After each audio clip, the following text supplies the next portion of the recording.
Matinding takot ang naramdaman ng mga mag-aaral, guro at magulang sa isang eskwelahan sa Rosales, Pangasinan. Ang pinagmulan ng pangamba, isang Facebook video na nagpapakita ng baril at baseball bat, isang boses din ang maririnig na tila nananakot. Ako ay isang armado na kabilang sa grupo nila.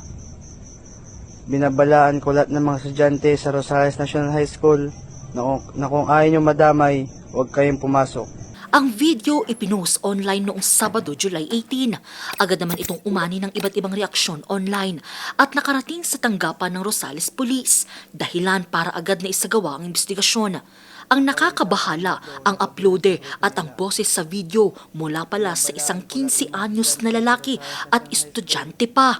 Sa tulong po ng mga testigo na nagbigay ng mga information patuloy po sa ating na minor de edad na involved po dito ay na-actionan po natin at na-actionan po natin ng mabilis itong bantang ito, ma'am.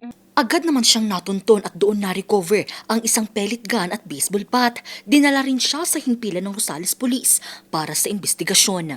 Dito sinabi ng bata na nakikiuso lamang siya.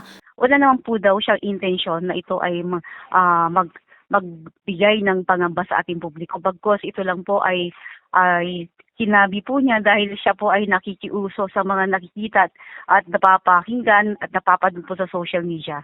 Sumasa ilalim ngayon ang bata sa psychological intervention sa pangunguna ng MSWDO. Dahil sa insidente, naghigpit na ng seguridad ang Rosales National High School.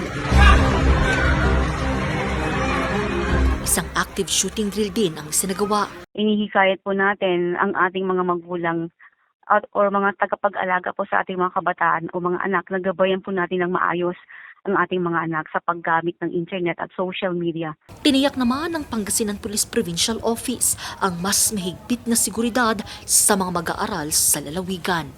Angel Arquero, RNG News.